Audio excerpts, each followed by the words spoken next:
Many people talk about the ups and downs of married life, but no one really prepares you for life after your spouse passes away. Welcome to Widowhood Real Talk with Tina, a safe place for widows, widowers, and their friends and family to talk about love and loss. Find comfort as you listen to honest conversations between Tina and invited guests who've experienced the loss of their forever partner. Share their stories of love, grief, and healing. You are not alone in this journey. Join today's episode and discover a wealth of resources and learn how to connect with others who are traveling the same path. This is Widowhood Real Talk with Tina.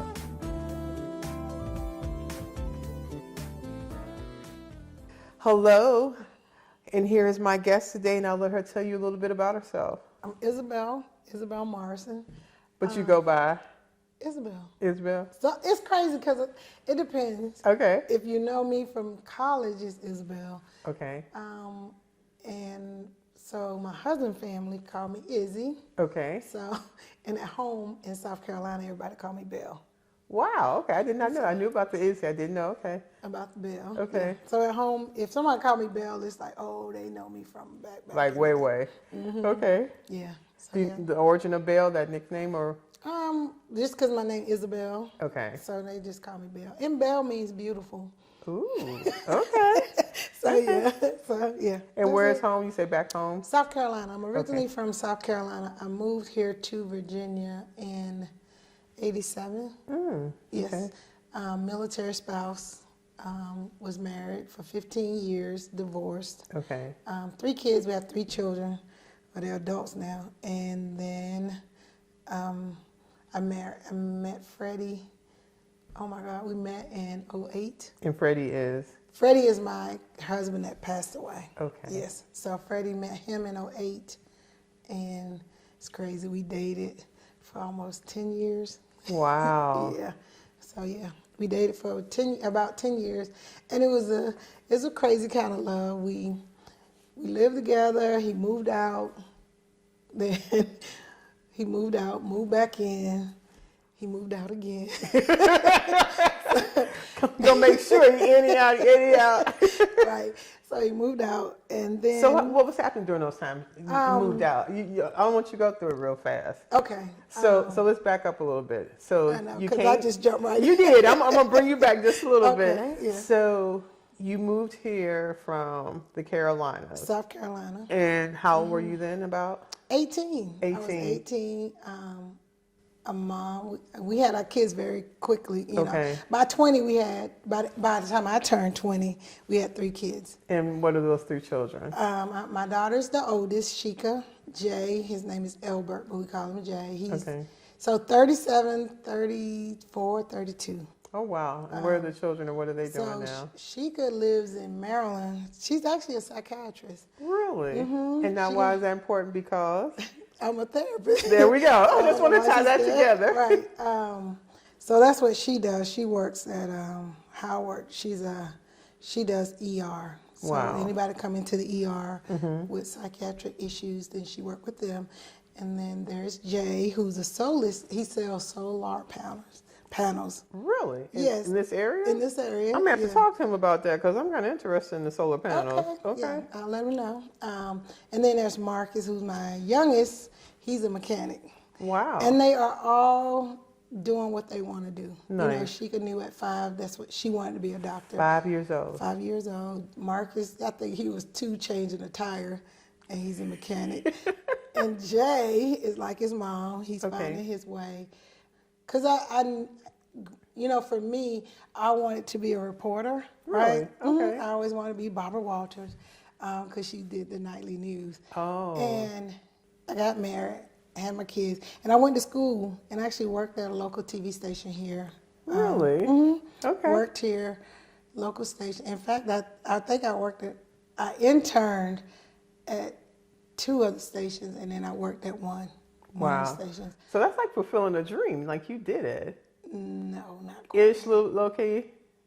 No, okay. Because I wasn't a reporter. Oh, I okay, you were the behind the station. scenes, but I wanted to be a reporter. I see. Fate didn't have it. Okay. Or as fate had it, I ended up hating the job. Hated it. Like literally hated it. So I quit. Had my 2 weeks notice, went to an event one of the deans from Norfolk State was having an event. I went to an event and the guy there had a badge on, and it just said director. I didn't even know what he did. Okay. So I said, so if your badge say director, that means you hire and fire. He said, that's exactly what it means. And long story short, I ended up working for him. In what capacity? Then I worked in anger management. Okay. So that's how I got into the mental health field. What was that like? Oh my God, it was amazing. I went, so he's like, well, first you need to know what I do. Okay. I was like, okay. So I went to Norfolk, it was in Norfolk, with young men that were struggling, that were at-risk youth, that were on probation or parole. And I went there, and it was just like I was at home with working with them. We did anger management, and it wasn't easy because they would give you the business. So I did that for about 3 years. I worked with in the city of Norfolk, and then I got a job as an in-home counselor. I did that for 9 years. Those are two totally different. Well, yeah, because then you go in the home, you work with kids that struggle with, they may be at risk of out-of-home placement. They, just trying to get them to get on track in school, So it was still working with kids that struggle with some anger management issues or anger issues. So I did that for 9 years, and I really enjoyed it. And over time, so the state of Virginia changed the regulations. So once they changed the regulations, I could no longer work with kids because I had a degree in mass communication. So then I went and worked at Military One Source with military spouses that was trying to go to school. So I did that for a year. Contract ended. I was like, oh God, what am I gonna do? So it was crazy because they let us come to work and look for another job. So I applied everywhere. I knew I had experience working in-home and all that, but I couldn't get a job because I didn't have the mental health. The right training certificate. The degree. So I got a job working at Indian Creek Correctional Facilities. Yes. So I ended up working there. In what capacity? I was a counselor. Okay. And it was just a really unique experience that I think it really helped me understand, the bias that I had but just the biases that could be with inmates or whatever. It just taught me so much. So I enjoyed working there. So then I ended up getting my CSAC, which is a Certified Substance Abuse Counselor. And then I ended up leaving the prison and going working for the government as a contractor. Okay, I'm gonna pause right first because I have so many questions. Okay. All right, so let's roll back a little bit. Anger management. There's some movie that some guy got arrested doing something. He's like the anger man. Those are the types of things that I think about, things I've seen on movies. But being there actually doing that, what are some skills or things that you remember helping people in dealing with managing anger? I think the movie.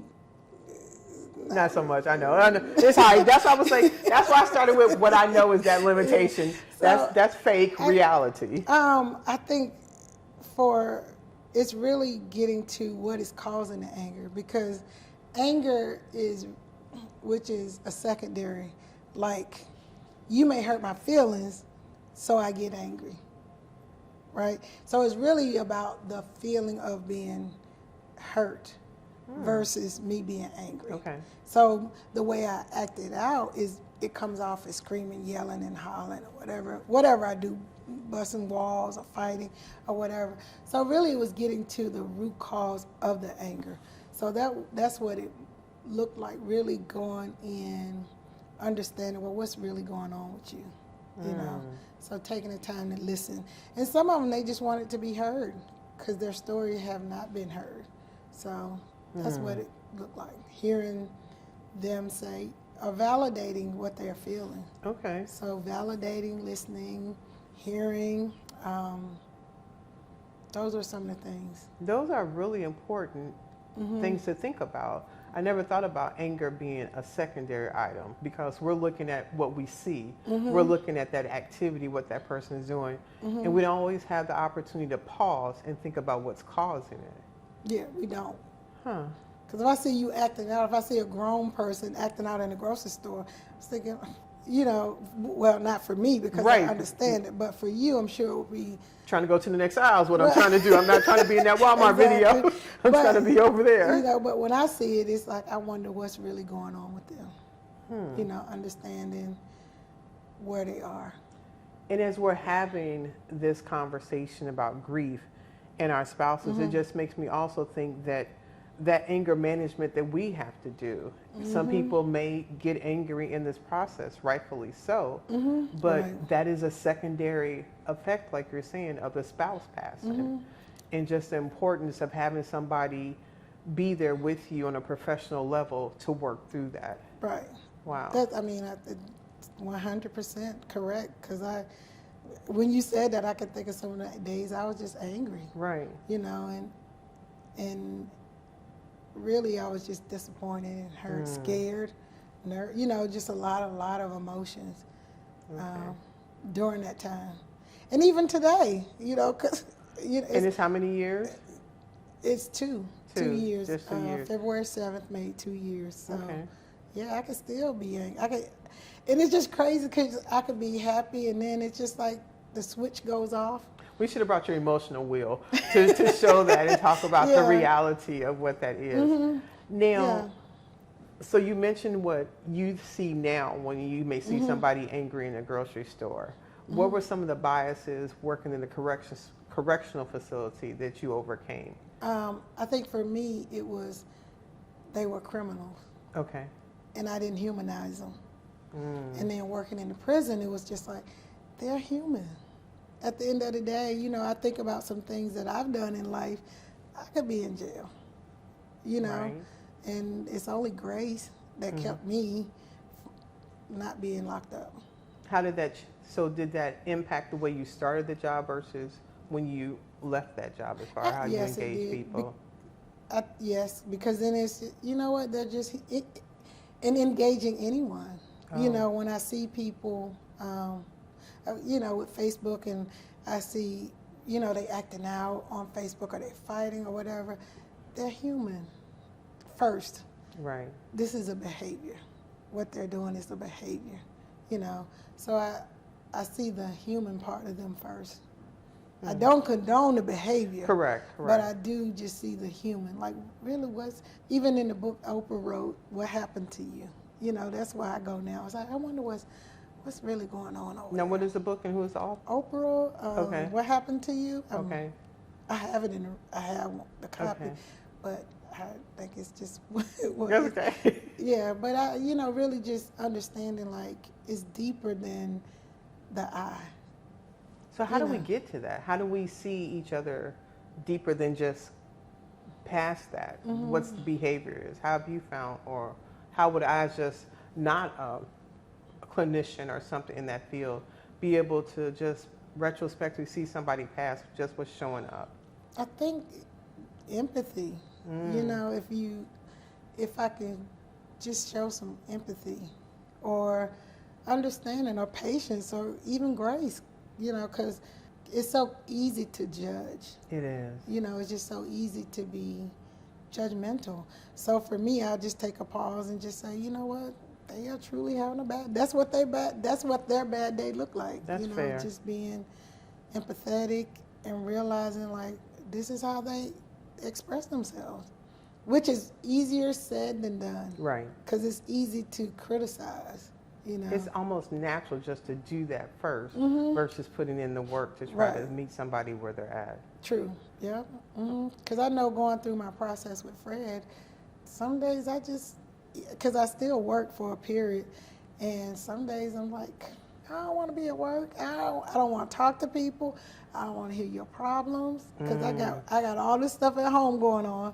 But so let's talk about that. So you leave the correction facility. Yep. And then where else does life take you? I ended up working at Portsmouth Naval Hospital with the military that struggle with addiction. So I did that for Oh my God, I was there for 9 years. Wow. 7 or 8 years. Okay. 8 years I was with them. And then it was like, oh, and that's what I love so much about substance abuse. So now it's transitioning to substance abuse. Okay. Because in the prison it was, I was a substance abuse counselor. So transitioning over to substance, it's like, it doesn't matter. You could be a captain in the military. You could be the president. You know, you could be the president of a company. You could be the janitor. It doesn't matter. Substance affect it doesn't care. And is that also a secondary based on something else that's going on, that a substance becomes a part of that? I think the substance is the relief. You know, it is.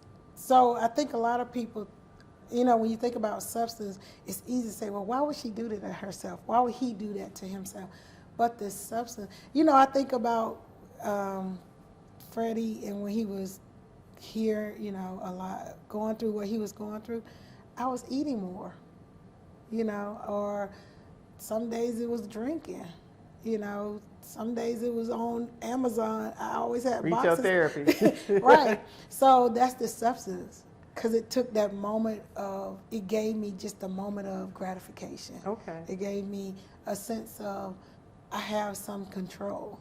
I can drink this wine, or I can eat this cake, or it was just a sense of gratification. Okay. It took the pain away just for a little while. It does, just for a second, then you have the reality of it. Right. So it was just like, ugh. So Freddie, how did he enter your life? Oh Lord. So I went to a friend's house. He had a party, and we was there. And Freddie was like, oh, if you was my woman, I'll keep your car clean. Is that song, If You Were My Woman? I know, right, girl? He was full of poop. He was like, if you was my woman, I'll keep your car clean. I was like, okay, I keep my car clean. So at the party, we did not exchange phone numbers. It was 2 weeks later, I ran into him again at Greenbrier Mall. And we exchanged phone numbers. And I promise you, it was crazy, because the first day he stood me up. It was like, oh, right, he stood me up, and I'm like, okay. I just moved into a house, and I was excited because I was painting and getting the house together, whatever. And he stood me up, but I forgot he stood me up because I was so engrossed into the house. So then the next day or two, he called, and he was like, how you doing? I'm like, how I'm doing? I looked a mess because I was painting, ashy, everything. So I said, look, I'm just telling you, this is what I'm doing. I'm painting. If you want to come over, I probably had on some cut-off shorts, just looked a mess. Right. And he came over, looked a hot mess, and he came over, and I said, well, I'm painting. This is what I got going on. And I promise you, from that time, we were together. Wow. You know, so, and then I guess maybe the next day or so, he came, and he was a gentleman from day one. He was a door opener and opened the car door, and I'm thinking, like, are you just doing this?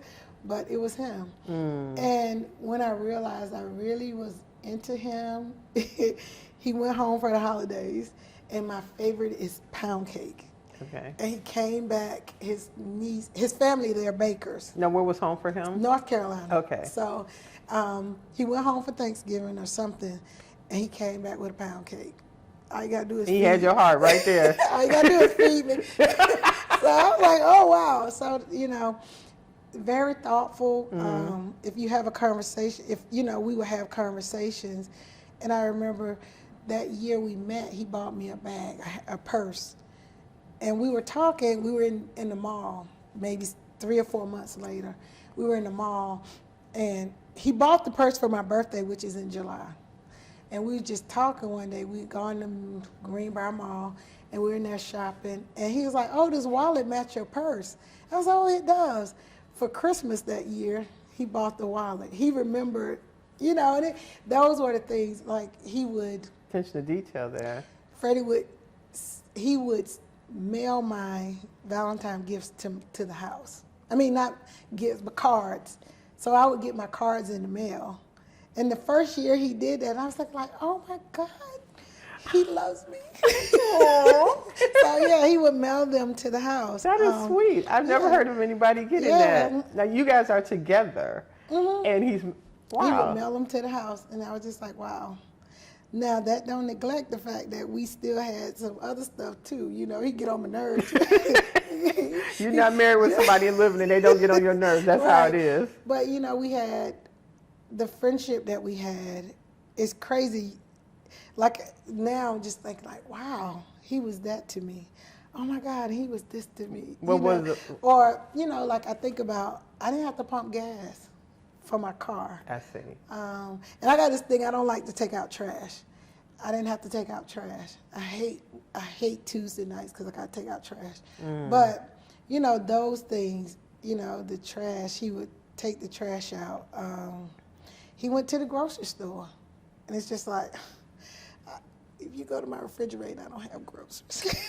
Because it's just. I can attest when I showed up, I was like, I smell no food in here, no food at all. Nothing's being cooked. We're going to get that Sprite and we're going to keep it moving. And I was like, oh, but I think going to the grocery store now is hard. You know, I still struggle with going to the grocery store because that was what he did. And it's a reminder that he's not here. So how did that come about, Freddie not being here? Did he sick? How did his passing or? So June 23rd, well, prior to that, his leg was swollen. His right leg was swollen. And he gone to the doctor and they told him to come back if it's, stayed swollen. June 23rd, what year? I'm sorry. 2020. Okay. So prior to that, we'll just say May, because May, I'm thinking late May, early June. Father's Day, around Father's Day, I remember now. And his leg was still swollen. He'd gone to the doctor, and it was 2 weeks later.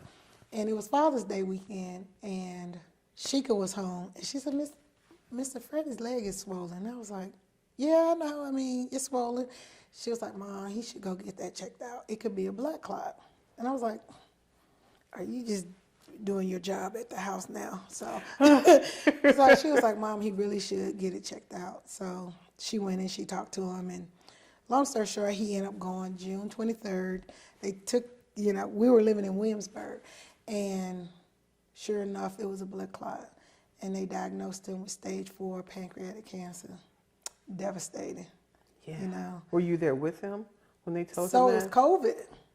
It was the coldest experience I ever had in my life. Now, mind you, we'd been together since 2008. Freddie never had a cold. Wow. He never stayed home from work because he had a headache. I promise you, he was never sick.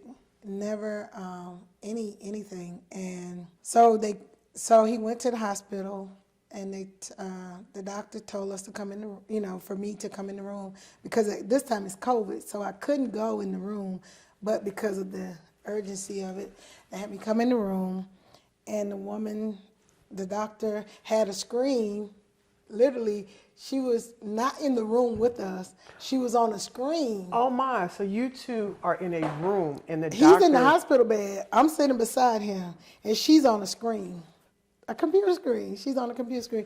And she says, this is how it was. She says, I called you here because your husband has stage 4 pancreatic cancer.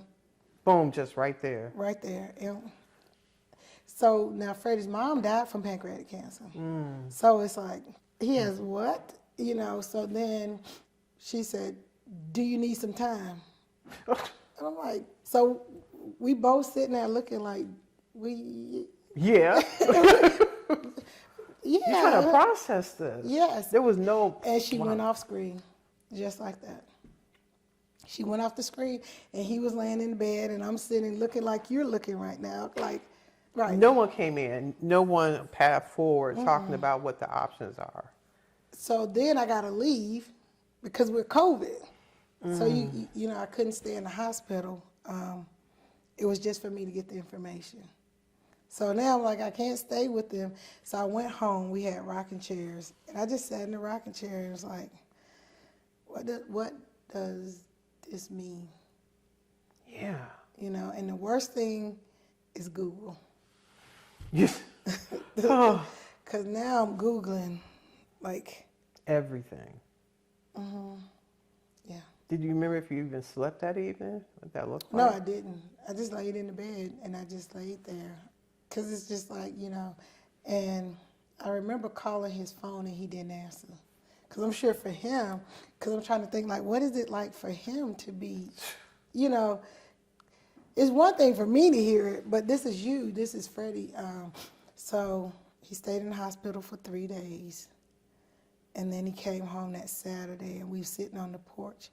And there were no words. We didn't have any words. We had contacted his family.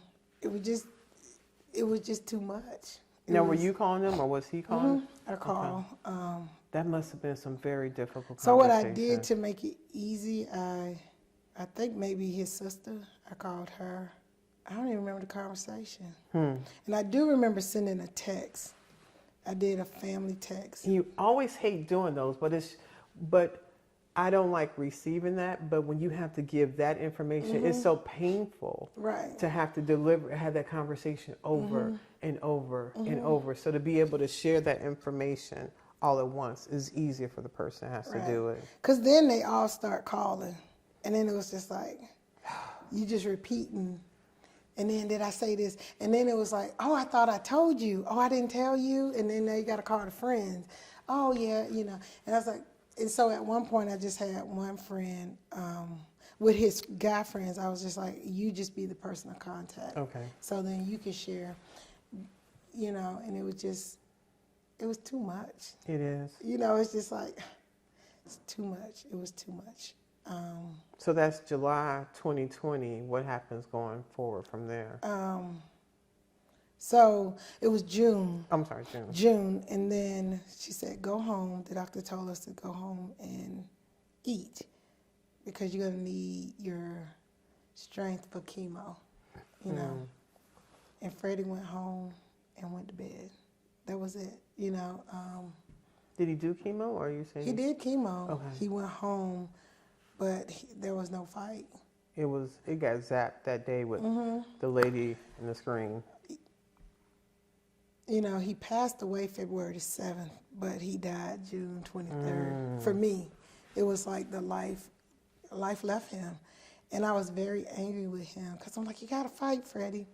You got to fight. But then I had to respect him and his way of doing it, you know. And how many years had you guys been married at that point? We got married in 17, so Okay. what, 3 years? 3 years, but you had been together off and on for 10 years. with the revolving door. Yes. Hey, you got to figure out how to make it work for you. Right. Everybody's not the same. Every relationship is not developed So identically. that's true. So yeah, we had been off and on. So he went home and he went to bed. He slept for 2 weeks. And I was like, Freddie, you got to eat. He wouldn't eat. I would cook. Because I think if I feed you, you're going to get better. Food's going to make it better. But he didn't eat. And I got angry. But I'm in therapy. I was in therapy, and my therapist, she was really good, because she knew, I had been in therapy before he got sick. So, and what she said to me, you can't ask him to do it your way. That is a lot. You telling me? I'm like, why can't I? Because if he does it his way, I'm going to lose him. But at least if you fight, you can stay around longer. And wow. How long? So she says that to you, but how long does it take for you to really start being able to live with that? I think it probably took me about 2 or 3 weeks. Because hearing those words, it's not like, doesn't resonate originally. I don't want to hear that. I don't want to hear that. That's not what I want to hear. I want you to fight. I remember one time taking him, and I could see us driving down 199, because it was in Williamsburg. Right. And we were in the car, and I just started screaming, do you want to live? Do you want to live? And he said, yes, I want to live, but you don't have it. And I thought, oh. So yeah. And then it was That just cut like a dagger. Yeah. And I was like, so he did it his way. And I think I wasn't in a place of acceptance, That's fair. Just in a place of, I'm going to go along with what you're doing. You know, I'm going to support you. And that's what he did. I mean, he came, we went to appointments. Sometimes we talked, sometimes we didn't. It was very quiet. But in those moments is when I learned it was a lot of intimacy. You know, because I remember one time he said to me, I just want you to lay in the bed with me. And I laid beside him in bed. Because I was in school. I was working on a master's. And he was like, do your homework with me. And I'd be in bed doing my homework, sitting beside him. Wow. And he would just lay there. And my prayer to God was, just don't let him suffer. You know, he can, I'm okay with him. I think I'm okay with him leaving. I just don't want to see him suffer. Did he? I can't say he did. It wasn't, there were no pain, you know, he didn't cry out in pain. And if he did, he kept it to himself. I remember once we was in the hospital, he had gotten, you know, because he started having some issues and they were giving him blood. He was losing blood. They didn't know where his blood was going. And we were in the hospital and the doctor said, this is it. You know, there's nothing else we can do. Oh, wow. Right? And I just remember I started crying. And he said to me, he said, don't cry, because I can't fix it. And from that day forward, I never cried in front of him. I see. A lot of shower crying. I started riding my bike at that time. I started biking. I would ride the bike. And I was fortunate because I had a really good support system. That goes a long way. I had really good people that stepped up and was here for the both of us, and they would come over and it would give me just some time to get out. At this point, I'm going to the grocery store, and I'm thinking, why am I buying groceries? But I was buying groceries. I would go to the grocery store, but being in the grocery store was just therapy. Or riding the bike was therapy. It would just the freedom of, you know, because the house then was cold. It was death around us. So you're talking about the atmosphere of the house, right. not so much as the temperature, but just the feeling of the house at that point. It was just cold and it was hard. It was, you know, just being here, and I could just remember like, oh, and I couldn't change it. He couldn't change it. I couldn't change it. And I'm a fixer. That's what I do. Okay. I fix things, you know. I can fix it, Freddie. We can fix it. We can fix it. But this I couldn't fix. Yeah. So it's that's like, hard to accept. That right. part too. Like I can't fix it. And he wouldn't let me fix it. You know. And Freddie was very, you know, he was really easygoing. Like, I'm going to give it to you to fix. Wow. I'm going to give you the tools that you need to fix it. But at this point, we both knew I couldn't fix it and he couldn't fix it. So it was just, you know, we was just here. I'm going to ask you, so how did you guys embrace life at that moment or identify what to do? We never did. Okay. We never did. Just picking up the next day and the next day. So with him, Freddie had lost his son. He had lost his son died in 2011. Okay. And when his son passed away, a piece of Freddie left with his son. He had, and I think that had a lot to do with the breakup. Trying to cope with, and that was his only kid. A lot to do with what breakup? Our breakup. Okay. Because I think it was just too much for him, you know, and for me to watch him grieve his son, once again, I can't fix it. I can't fix it. So I think that had a lot to do with it. So by the time he got the diagnosis, I think he was ready. He was ready. Broken heart. The broken heart, yes. And he never came back after June 23rd. Back to that moment.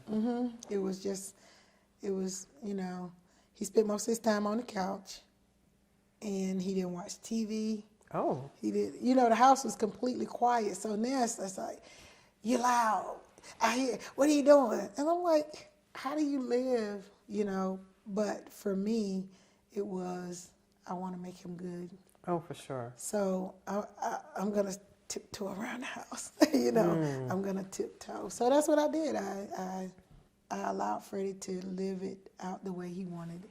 That was some really good advice that your therapist gave you, to do it by their terms and not make it yours. Right, because it wasn't about me. But in my mind, it was about me. Oh, yeah, 100%. But it was about me, so. And so that June diagnosis, and you said he passed the following year in February. So he lived 8 months. Okay. So he lived the 8 months. Where did he pass at? Here at the house. He was here, downstairs in the room. And it was, I read the 5 invitations what death teach you about living. And this book was amazing. It gave me what I needed. It was a comfort to me. I'm sorry. Yeah. It was so good. Like, I would think if someone is grieving, oh, that's the perfect book. But it was just saying how most people think death is like so beautiful, and in the movies they pass away and it's so peaceful. I'm like, what people? Once again, that movie stuff ain't no, ma'am, right, no. So, but I can honestly say Freddie's was. His was very. So, on that Monday, the week before, the nurse came out and she said he won't make it through the weekend. I'm thinking, he's doing good. Oh, there was a nurse coming to the home. Okay. By then we had a nurse coming in, to help take care of him. And she said he won't make it through the weekend. I'm like, he was up walking. Wow. And I'm thinking, but he's doing good. This is what I'm telling her. So I was like, no. She was like, he won't make it through the weekend. How dare you, But, so she said, you need to call the family. You need to have them come. If they're going to come, they need to come. So the family got here by Wednesday. They start coming. And, and I pray, because I believe in praying. One of the prayers I had, like, Lord, I can do everything until he pass away. Like, I can't do that. And so the nurse tells you that Freddie is not going to make it through the weekend. I was like, how you going to tell me what my husband going to do? But she was right. So call the family. She said, who I want to see him, they should come. So they start coming Wednesday. And Freddie is number 10 of 10. Wow. Yes. So there were yes, peoples coming in droves. Yes. Even throughout the sickness. They were here. His brother was very faithful. He would come, stay for 2 weeks at a time. Nice. So, so they start coming, and then on the weekends they would have family here, visiting, and then that Wednesday they start coming. And then Saturday Duke played North Carolina, and he was just so up. He was up out of the bed. Were one of those his teams, or Duke, North Carolina. Okay. I better not say Duke, he'll get me. But UNC, Tar Heels, they played, and he saw them beat Duke, and he was just so excited. And then over in the night, that was it. By 12:15. And the thing is, although Freddie and I had this crazy kind of love, his last words on earth was, I love you too.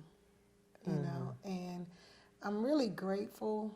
It's the relationship that we shared and the experience that I had with him in the last 5 years, because he was 3 years we were together, married. The 2 years, him going through the cancer, it has really, it's weird, most people say, well, she's crazy, but it brought us so close together, even in his death, like, I have so much respect and love for him because I know now what I didn't know. I knew it, but I guess, I just take it for granted on a day-to-day basis that this man truly loved me, and he was my friend. He totally accepted. If I came home and I was like, Freddie, let's paint the house red. He like, okay. Freddie, let's go, okay. And he would do those things. That unconditional love. I would say so. Yeah. So that you know, I don't have, even in the times that he was sick, we got closer in all the silence. Wow. You know, and I know now Freddie was and is my best friend. I wouldn't have known that while he was alive. Really? Because we was crazy. It was, tell you, and I was crazy, you know, and I just think that looking at the relationship that we shared, I couldn't appreciate it when he was alive. I see. You know, and now I see, like, he was my true best friend. He totally accepted me. Even we broke up for 2 years, you know, and we literally dated for we was broke up for 2 years and we dated for 2 years. Crazy. And in those 2 years that we dated, like, we was just really, our friends would, like, we go eat, go to the movies, we go shopping together, you know, and he was always there. And he had dated this other woman, and he said to me, she told him, well, you need to go back to her. You know, so Her it's being you. Yeah. So it's like, oh, wow, she told you that? And then one day, I had surgery on my neck, and we were broke up when I had the surgery. And I was just laying there, and I was thinking, I can call him for anything, you know. And then I was like, well, don't be crazy. And in that moment, we ended up right back together. Wow. It was just like a switch, and we ended up together. And I was, yeah. How has life been for you since Freddie passing? Crazy, good, lonely, depressing. There have been some joys. So that when he passed away, his body was shipped back to North Carolina because that was his thing. He had to be buried by his son, and I honored that request. So I took him. The service was in North Carolina, COVID. So had the funeral. I left. Literally, had to repass. And I got on the road and drove to, one of the things that we always wanted to do was go to Biltmore House in North Carolina. And crazy me, I was like, okay, I'm going to go to Biltmore House. I had his flag, the military flag that they gave, because he was a veteran. And I went and I stayed at Biltmore House. And I'm laying there. I think it's like $300-400 a night. Ooh. And I'm like, I had made reservations to stay 3 or 4 nights. And I'm laying there thinking, Nope. Not today. You can't afford to stay here. So me and the flag, we get in the car. I'm like, okay. So I get in the car. I did what we said we would do. We Right. going home now. So the next morning, it was cold, rainy. So I toured the Biltmore House. And in retrospect, I don't even remember. That's a lot of fog. I just like, what did I do again at the Biltmore House? So the first year I just traveled. And then I left North Carolina, drove to Tennessee. Well, I have a friend of ours is a couple that they were stationed here, and we used to hang out together and stuff. And I needed to be close to them. So then I drove from the Biltmore House. I drove to Tennessee. And it was the year that they had that really bad snow. And this is literally like days after his service repassed. You just hit the road. Hit the road. Okay. Drove down to, they live in New Haven, Mississippi. Drove to Mississippi. And when I got there, I had to get up. Because then I drove and it got dark. So then I ended up staying at a hotel. But then I checked into this hotel. It wasn't $300 a night, I can tell you that. I checked into the cheapest hotel I could find. And so I'm at the hotel, and then it started snowing. So then it was when Mississippi got that really bad snow in Texas. Okay. So I said, oh, God, I got to get up. So I didn't stay in the hotel. I ended up driving to New Haven, Mississippi. And when I got to Mississippi, my best friend from Arkansas drove up to be there too. So God is so funny. So we got snowed in. We can't move because, it's just iced over. So I spent that week sleeping. Because now, mind you, in those 8 months, I didn't sleep because I'm like nervous. Like sometimes I would tap his foot, like, You still okay here? over there? Yeah, Right. you know. So Didn't want to miss anything. So I got to Memphis and I slept, and then stayed there for a week, and then I'm getting nervous because it's time to come home. So then I ended up going to South Carolina. I went home. Trying to avoid coming back to this empty and house. I stayed home for a week. I stayed in South Carolina for a week. So this is what, February, March, April I was in California. Had some friends in California. I went to visit them in California for a week. I stayed out there. And then I went to March, I went to California. April, I was in New Orleans. It was just... You had not been home yet? No, I've been home. Okay. When I came back from South Carolina, I see. came home, stayed home, and then I went to California for a week. So you came back in between the different Right. trips. Okay. So I was staying home probably for 3 weeks. Come home, go to bed. That's it, you know. And then they said, well, you gonna come back to work? I was like, I guess I gotta go back to work. So I went back to work. And in this, I went back to work, and then it was really, so Freddie passed away here in the house, like I told you, and it was the smell that I could smell him, you know, and I think, so by now I'm back at work, and then every morning I would say, hey, I'm leaving, going to work, Freddie, see, I'll talk to you when I come home. So every day I came home, I would have this conversation with Freddie, and then I had a dream, and in the dream, he came in the dream, and it was crystal clear, like he was grinning, he was smiling so hard, he had a big, beautiful smile, and he said to me, I said, Freddie, he said, I'm okay, and he was grinning, and I said, Freddie, don't go, and he said, I gotta go, and he was gone, and it was just that quick, you know, and I've heard people say that, and after he said that, I never smelled that smell again. Wow. It was just the weirdest thing. Every day I came home, because, you know, he was downstairs. I would come through the garage, hey, Freddie, and I never had that smell again. Today, like sometimes I'll try to make myself smell the smell.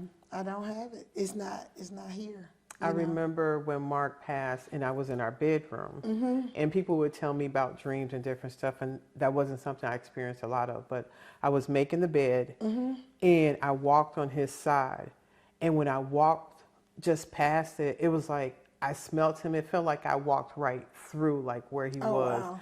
And as you're saying, trying to recreate it, I backed up to try to get right back in that spot where I felt like I smelled him. And I remember sitting on the floor just crying, just trying to be right there in that moment. Right, Yeah. I can remember. He was like, no, I'm good. And he said, no, I gotta go. And he was gone. And how was, after that, you being in the house? How has it been for you, making this your space? So the first year I was just gone. And I think the first time I realized, so I knew I didn't want to spend, I didn't spend Thanksgiving at home. I didn't spend Christmas at home the year 21. But then this 22, traveling slowed down, right? And it's like I got Christmas coming. And it was, oh my God, it was just too much. And then I was just like, ugh. But then I had my kids come and we celebrated. And I still hadn't made the house mine. And then I had a conversation, you and I had a conversation. And it made me realize, like, I never made it my house. It was just when we moved in, because we moved from the house in Williamsburg to this house because it was closer to my job. I see. So then things were just put here. I put the house together. And I think now it's coming into where I'm making it my space. So do you mind sharing the conversation we had and sort of what that was alike and how that was for you? It's crazy because today, it's just excited. Like, I'm super excited. Like, I feel... But what happened? So you and I had this conversation. I know, right? So today I was talking to a good friend of mine, and we were on the phone, and I'm like, my office, because I work from home, and I had stopped working in the office because it was just so gloom and doom, and I was just like, oh, I hate being down here. Because that's the area where Freddie passed. But initially I went in there because I wanted to be close to him. That's how I made it my office. Okay. And then as I stayed down there, I was like, ugh, it's just so depressing. Like, what is going on? And I stopped being down there. I literally stopped going in that room. And then just today, I called a girlfriend. I was like, initially, months ago, we had talked about, you and I had talked about shifting some things around in the house, you know. And earlier, last week, I moved some furniture around. And then it was like, oh, I feel good about being in that here. energy. Yeah, so it's like, okay. I took one table out, put another table in, and it was like, okay, this is warm. This is, and I didn't want to get rid of the couch. And that was, where he spent most of his time. And I was like, I don't want to get rid of the couch. But then once I start putting things in here for me, it was just like, okay. And even some of the pillows that he, slept on or whatever, I took them out. I didn't get rid of them. But you had to repurpose that space. Yes, just take, just take it. And so I shifted. But the office, I'm just super excited because it just seemed so vibrant and live. And it's still the space that he passed away in. Right. But I made it mine. Thank you for sharing that. Now, someone that's struggling with that, and you just have done that. Any recommendations on how to lean into doing that? I mean, so for me, like I said, his son passed away. So when his son passed away, I remember, and he immediately got rid of the things. So he got rid of his clothes. He got rid of. And I was thinking, like, you don't want to hold on to it, So I think Freddie taught me, like, to let go. Okay. So doing it his way. Doing it his way, with his son, he didn't keep anything. Okay. And I was thinking, like, I think I would kept a shrine, but for him, he didn't keep anything. So when he passed away, I took his things to his family. Oh. I took his things to his family. Did you retain anything for yourself? I did. I kept his UNC jacket. I kept a pair of his green sneakers because he loved green. Some sneakers. But if you came in here, you would have been like, well, did she love the man? Because, he had taught me it's okay to get rid of things, So for me, he taught me, like, let it go. I think I have a suit of his, but you would not know he was here, And that was and that was some of the things that I struggled with because I let other people decide how I was going to grieve, Because I remember on Mother's Day, he died in February. On Mother's Day, I went to a brunch, and I didn't have my wedding ring on. Because some days it was too hard to have my ring on. Yes, because it reminds you what's not there. Right. It's before it was a thing you look at with joy. Now it's just like, Right. So I didn't wear my wedding ring. And he said to his wife, how long after I die would you take your ring off? And I said, you don't get to say that. While you were there to hear that. So insensitive. But I think... because for him, things were, grief for him was something different. So let's pause for a second. Talking about things that people say. Yeah. What are some, one of the things I hated, oh my God, if one more person told me to be strong. Why? How are you gonna be? How? Please tell me how. And that's how I want to just say to them. Well, and I'm being kind because I really want to cuss, but I won't do that. But I was just like, what does that look like? What are you talking about? Just be quiet and say I'm sorry and give me a hug and just keep it moving. It's just like you want me to be strong, but my husband is fading away from me. I think people say that because they're uncomfortable. I think so. Yes. I think if they give you the check mark answer, they've said something. I helped the widow or the person is dying. I've done my part and moved on. But they have made it worse. Did you ever see the movie Mr. Church? I don't think so. It's an old movie, and I've seen it years before years when it first came out. And she said her mom died from cancer in the movie. And she said, there are 3 kinds of people that come. One that come and talk too much, one that come and don't say enough, and then there's the one person that knows exactly what to say or do. Wow. So I was like, she's right. And going back to the book I was telling you about, the 5 invitations, death is all around us. Yes. And I find that African Americans, we don't talk enough about death. We don't prepare for death. We don't, even when he was like, he's not going to make it, it was still difficult for the family to have conversation. You make a solid point. Mm-hmm. In the African American community, those things that deal with mental wellness and dealing with things, they are avoided often. Mm-hmm. Yeah. That was my experience. It does not serve us well. And in the book, I was going to say, when they talked about death, we separate life from death. They are connected. It is. Yes. Death is continued. So it's not like Freddie is gone physically, but he is so around me in everything I see and do. He worked for Caterpillar Company, and when I see it, we would be in the car taking a trip. I remember when we first took a road trip, and he said to me, "You see them cats purring?" I said, "Cats purring? What are you talking about?" And he was like, "You see them cats purring?" I was like, "What?" So for, how you drive and you see the Caterpillar on the road. Okay. So anytime I see one, I'm thinking the cats are purring.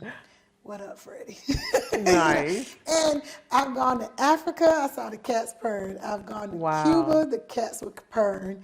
I've gone to Louisiana, and I remember I went to Memphis. My girlfriend dad passed away, and I was in Memphis, and the cats were purring, but the pain wasn't as great. And it was just talk about it. Oh my God, you know what? I walked, and I saw the cats purring, and I thought, it doesn't hurt today like it hurt yesterday, So initially when I was traveling, when I first left and went to Memphis and South Carolina and all those places, it was just some days, like I couldn't breathe. Yes, it just takes everything out of you. Right, so it was like I was suffocating alive. And when I went, so that must have been about 6 months later or whatever, and it didn't hurt. And it was just like, and it was a weird thing, because now I'm thinking, I get this fear, like, oh my God, do I still miss him? Am I going to still love him? Is he still here? So it didn't hurt as much. And I remember, so the girlfriend, her dad passed away, and I'd gone down to visit her, and she called me, and she said, "Why didn't you tell me it hurt like this?" Because, she had lost her father. I said, "I couldn't have told you." It's unexplainable. This pain, you can't even fathom it. Not at all. That level of pain, and to still be alive, and to still have to and function. people are moving. Like life is going on rapid, one stops. And you're over here going, stop the whole planet. Right. You want that, like the rotation to stop. You want every, and they're just. Like keep going. It does. I remember losing my mom, but you expect to lose a parent. Right. So, and I thought the same thing, like, why is everybody moving? Like they didn't stop. No one stops. They stop for a little bit. They stop for the service. They stop to come No, I'm and saying do that. the world. Oh yeah. The world doesn't stop. Not at all. I want you guys to stop, But I remember that. And I journaled it, and I was like, does this mean I'm losing you? Am I losing you? What was your conclusion? No, because he everywhere. The cats are purring. And that was one of the things I say to him. Thank you for the gentle reminders. you know, Nice. even in his phone. So I took my phone, and when Freddie was dying, he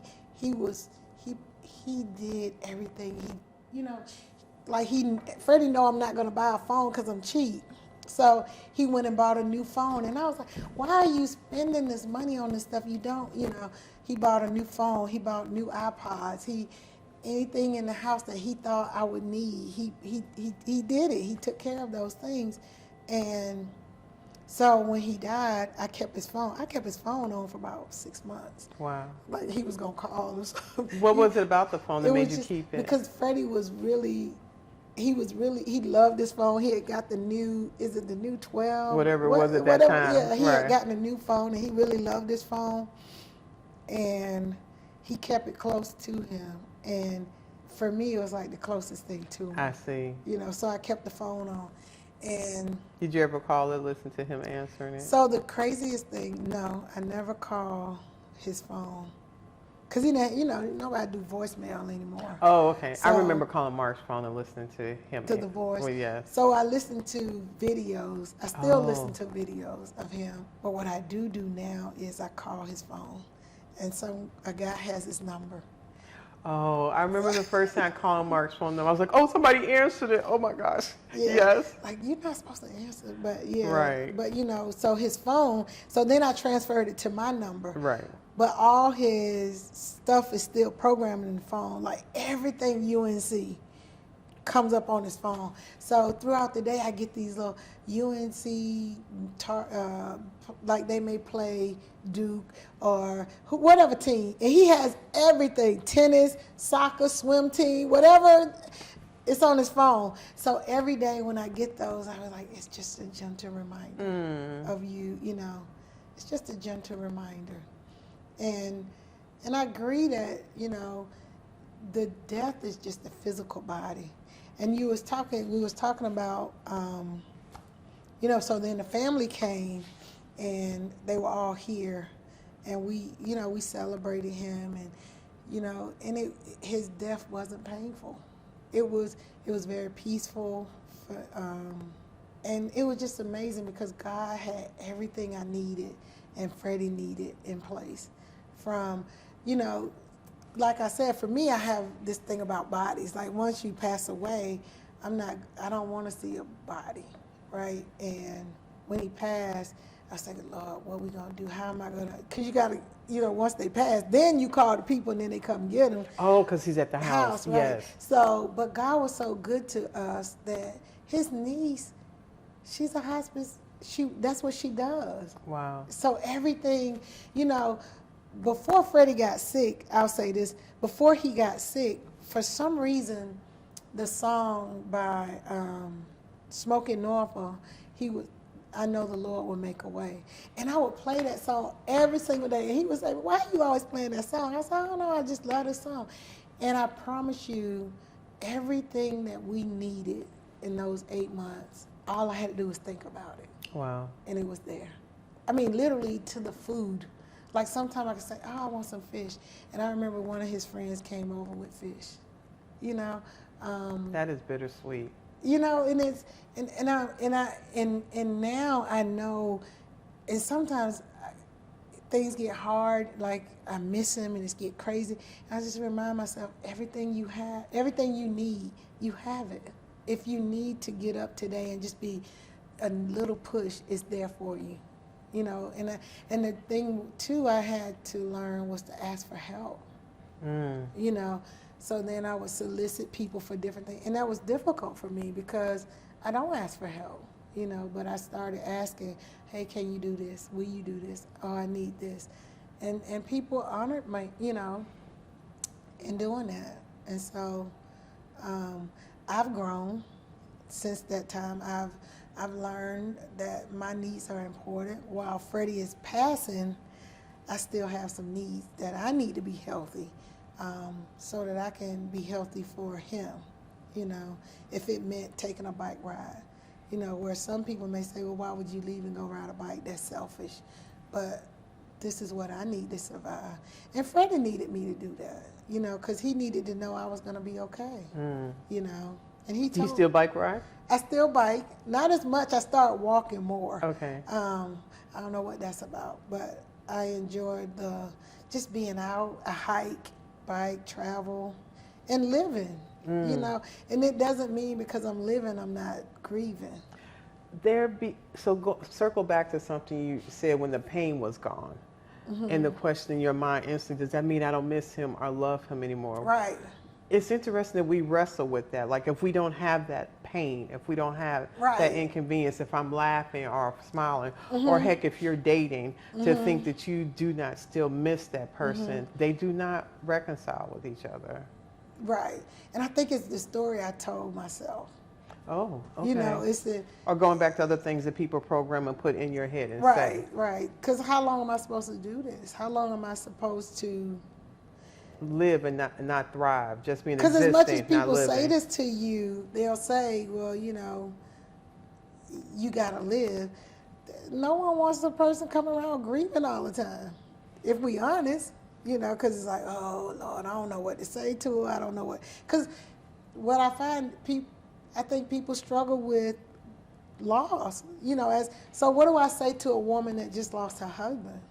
How do I handle her so she don't break down and cry? I may not have the tools to help her. I may break down and cry even if you don't say nothing. So that may there be a way. Think, you know, I think now I've learned from Freddie, I'm living my life on my terms.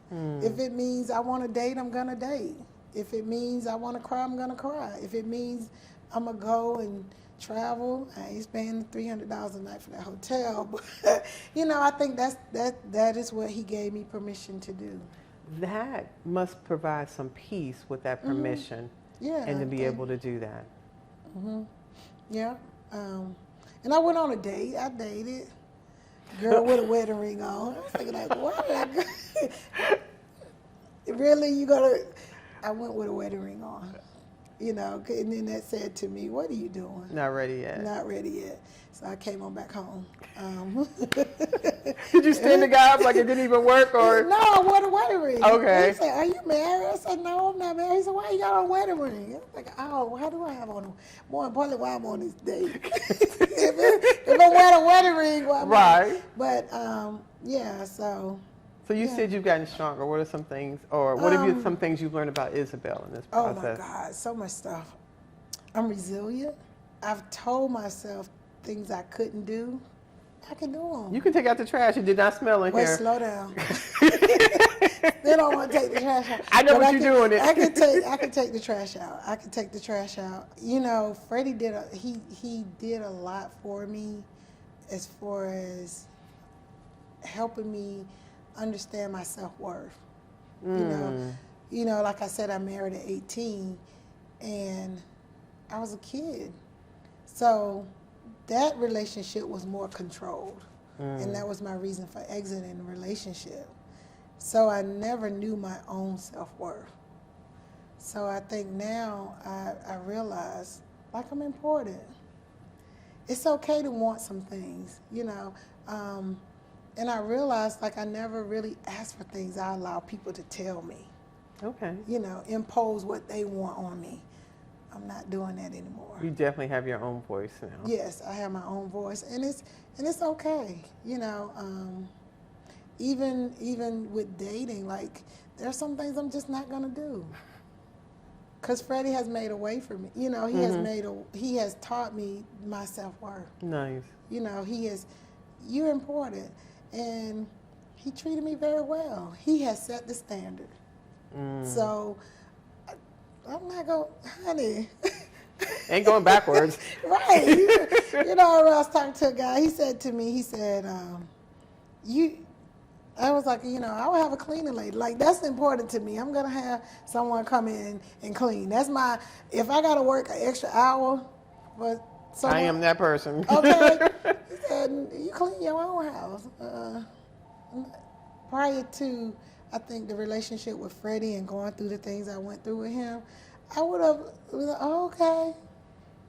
Girl. My cleaning lady come tomorrow, just saying. Because I know I'm not good at it. Right. I would work an extra hour. I was like, let me make this schedule. Right. You know, I think that's the thing. Like, And I don't have to feel guilt for that. Nope. I don't have to feel guilty for living. I don't have to feel guilty. If I want to travel, guess what? If I ask you to pay for it, you leave me alone, you know. So for people that don't have the monetary means to maybe travel or to... True. Right. What are some ways have you found that you can do that? For me, I've thought about like just looking up the different free activities in the area. Right. Fort Monroe, they have free concerts, different things that you can do to be able, because I think what we're trying to do is escape our current reality. Yes. And what that looks like Yeah. may be a day trip. It may be a long walk on the beach, but something like you were saying to get me out of this situation and to try to find some pleasure in life and different things. Sometimes it may just be going to a girlfriend's house. You know, having a sleepover at your girl. You know what, this weekend... Because she came over and we had a sleepover. That's what she's talking about. Oh my gosh. It's about just getting out of the space that you're in and trying to change the scenery. And being active. Yes. And we, you know, even, like I said, sometimes you just got to call your girl, look, I need you to come spend the night. And that's what we was talking about. Yeah, she came to spend the night. And that was fun though. You came so you came over for dinner. We had a little bit of wine, and then it wound up going, you had somebody to meet and find out that they actually lived around the corner from me. And it was like, girl, just go to bed. Just go to bed. But it was good just to talk. And I think the other thing too is the sleep, just to be able to, because I know when he was sick, I wasn't able to sleep. Okay. You know, it was like, when you bring a new baby home, it's like you can't sleep. But, you know, because he was sick, my sleep wasn't good. And then when he passed away, it was like... It took a while to get that rhythm back. Right. So, you know, being with friends or whatever, I could sleep, you know, because even when I travel, like, I just slept. And I think there are some people I realize that may not have friends. There may be somebody that all they had was their spouse.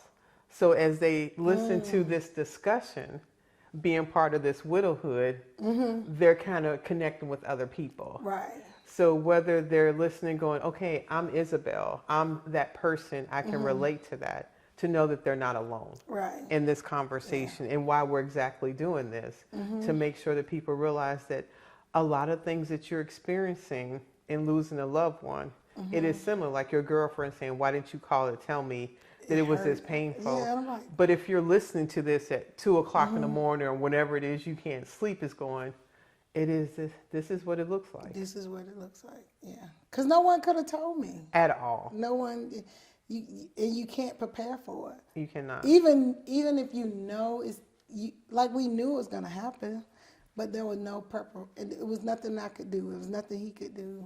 Even today, there's just some things I can't prepare for. I just got to go through it. You do. You know, and sometimes I just have to sit in it when I want to escape it, you know.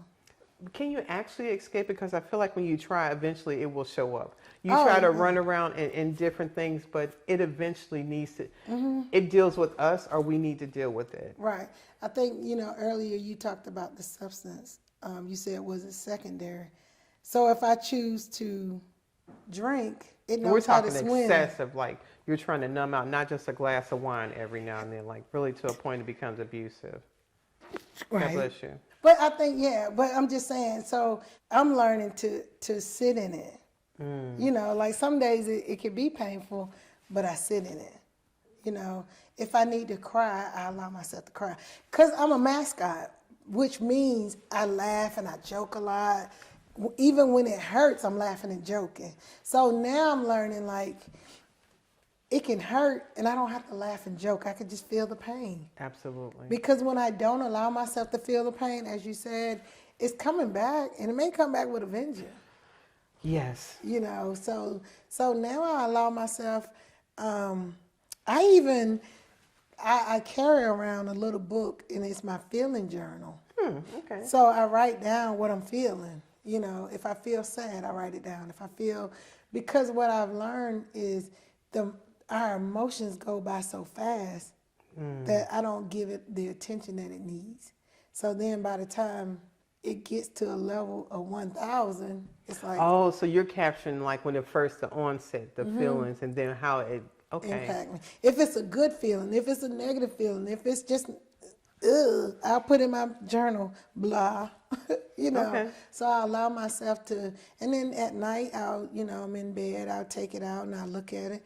I said, well, you sad because, and I give myself grace to be sad. I mean, it's just been 2 years. I mean, that's not a lot of time because that first year is just trying to run from it, the fog of it. Yeah. And then the second year, it's like they are really still not here. Oh The my God, reality yes. of it is like, I got to start dealing with the reality of what this Right. is. The holidays, and because COVID, I work in the house, right? So it's like sometimes I'll go out and I'll be like, people are moving. Oh. We had a couple warm days, right? Yes. So the weather been warm, and I get to moving around, and then I get angry because I'm like, I gotta do this alone. Yes. It's a reminder. Constantly. Because if I'm at home, it's just, I'm just at home. But when I go out and I see people biking together, I see people eating, in restaurants or whatever. Living life. And I'm doing it alone. But really, am I doing it alone? That's what I have to ask myself. You're doing it without Without his Freddie. presence Right. being here. And that takes a lot to get used to. Yes, it does. And it has. Because for a very long time, like I don't eat at my dinner table. Okay. Because Freddie and I ate dinner together every night. Even if we were angry with each other, we sat at the dinner table. Silently. Yes. And I would serve him McDonald's. I'm not cooking. You'll be eating McDonald's. But, I'm learning to sit at the table and have my dinner. Like sometimes I'll sit there at the table and eat. Okay. Sometimes I'll just sit at the table, and I'm slowly getting back to our life without him. Okay. Your new normal. Right. And sometimes I'll put on Facebook #living without Freddie, and it's just living without him. I'm learning that it's okay. Some of the things that I do. I think the biggest thing is the eating, because I would just eat out. Because if I eat out, then I come home, I go to bed. I don't have to sit up in the living room. I don't sit, I would not even use, like I told you, I didn't use the space. So now it's like, okay, the other day I literally watched a series on Netflix in the living room. And I called my sister, I said, look at me. And we laughed, because it's like. That's a victory. Because it's just like, okay. And now it's in the morning, I come in here and sit and have a glass of water or, and I'm excited. I'm excited to live in my new normal, where before I was afraid to live in my new normal. Nice.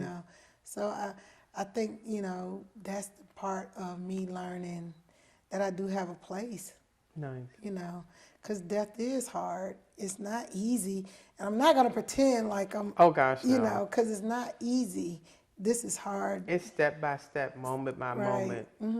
And I'm really thankful that some things that I'm able to do, it's only because of the grace of God. Yes. Being able to have a therapist. Some people can't afford it. And to that point, I've actually found that there are some state programs that help people with the fee of that. And I don't know if that has something to do with COVID, but that's a good point. I would look into free services, things that are available. There is some value in having friends, somebody to just be able to talk to. And then you also mentioned journaling. It's about getting that out and being able to put that someplace and kind of, I guess, have perspective of it. So may not be able, but there are different ways that coping mechanisms to deal with it. And it's free. Yes. Journaling is free, and it's freeing. Yes. I remember when he first died, every day I went to work, I would write him. I would write him and tell him about my day. Good morning, Freddie. And even now I go back and read it. I read it, Reflect.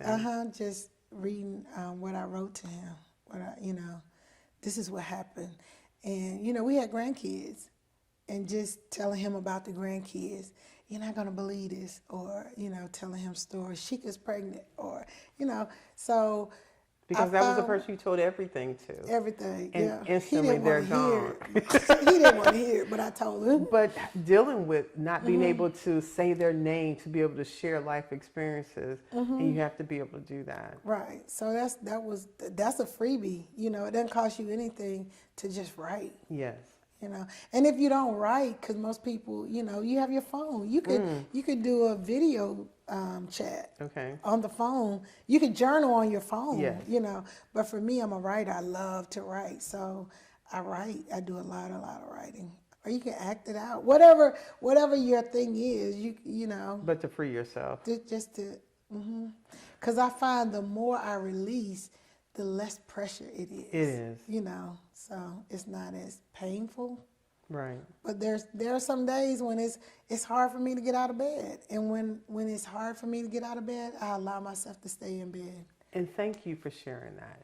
Because being able to give ourselves space to just be, like you said, sit in it or be in that moment. Because if you just thrust yourself out of bed and thrust yourself to the day, it's going to catch up with you. Right. And then it's a rippling effect. Then it's just like, I wish I would have just paused when I needed to. And I think that's the other thing, too, is showing the grace. And, you know, because we, as human, we're conditioned to take care of everybody else. Okay. You know, so it's like, oh, I can take care of Tina. What you need? You know, so sometimes I have to play a trick on myself where I think about my daughter. What would I give her if she was going through this? So I take me out of it. Because some days it was too much to take care of Isabelle. But I'm going to take care of my kids. Okay. So what would I tell my daughter? What would I do with my daughter? You know, and I started doing those things for me. So in that same vein, any advice for someone that's newly widowed? Breathe. Okay. You know, just, I would say breathe, ask for help, don't be afraid. And it's okay to be angry. It's okay. And, you know, people have said, you know, you don't question God. I do. Today, I still got an issue with it. Like, we was good. You came and messed up what we had, you know. So I question him. I'm like, you got some explaining to do, you know. And I think God's big enough for those questions. Because whether or not we're honest about it, it exists. And then when we're able to give that to him, I think there's an opportunity for him to give us peace about that or to deal with that. Right. It is important how everyone's faith does have a different part to do with this grief. Because it's been 2 years. I'm still like, really? You took mine? Like, what about old dude over here? You couldn't get it. They look like they was doing bad anyway. Right, you took they shady over there. Why you messing up a good thing? So I think you have a right. I think you have a right to be honest about how you feel. Totally honest. Yes. Yeah. And most importantly, you have a right to live and grieve. You can do them simultaneously. Right, because I think most people think if you're living, you forgot about your spouse. So give permission to live and to still be missing them. And I can be mad with Freddie for leaving. Some days I can be mad I give myself permission to be mad at him. I gotta take this trash out. I gotta go on trips by myself. I gotta eat dinner by myself. And I'll write him a journal entry and say it to him. Nice. And then it goes away. And whenever it come up, I give it to him again. He probably sick of me. This thing right here ain't changed a bit. But yeah, I think that's the thing. And whatever your living look like. If you want to wear your wedding ring, wear it. If you don't, you don't have to. Okay. You know, if you want to date. All those things. Well, thank you for this conversation. Thank you for joining us. And this will not be the last time you see Isabelle. She's got some other things and topics that we're going to talk about at another time. But I think this is good for today. Thank you. Thank you. Thank you. Oh my gosh. So this conversation with Isabelle was so enlightening for me. We have just recently become friends, but her candor and openness and her soft way of just speaking and sharing is just so easy for you just to lean in and be part of this widowhood and part of this conversation. Isabelle was so open to share some of the very intimate details of her relationship with Freddie. Everything is not always just smooth and easy, but that love exists. And her to explain the intimacy that they became closer as he was sick. Sometimes we look at challenges in life and just see all the negative part, but Isabelle has a way of seeing the beauty in things that I just never considered. Her sharing about working in a correction facility and learning, seeing herself reflective in how she needed to see people more human, or whether her dealing with people in anger management. I am just so grateful for Isabelle allowing our widowhood into her home and to be able to have this conversation. I hope that you walk away with some hope and some encouragement and healing, that in just 2 years and missing the person that she loved, that to be able to share this with you and to encourage you to keep learning to live, keep learning to deal with your new normal. I am sorry for the person that you are missing that drove you to this conversation, but I'm glad that you're here with us. Talk to you soon. Bye. Thank you for spending another episode with Widowhood Real Talk. If you found the contents of today helpful, share the episode to anyone you know who may need it. Subscribe to the show and tune into Widowhood Real Talk each week. Then visit widowhood-realtalkwithtina.org to join the community and access additional resources. Remember, you are not alone in this journey.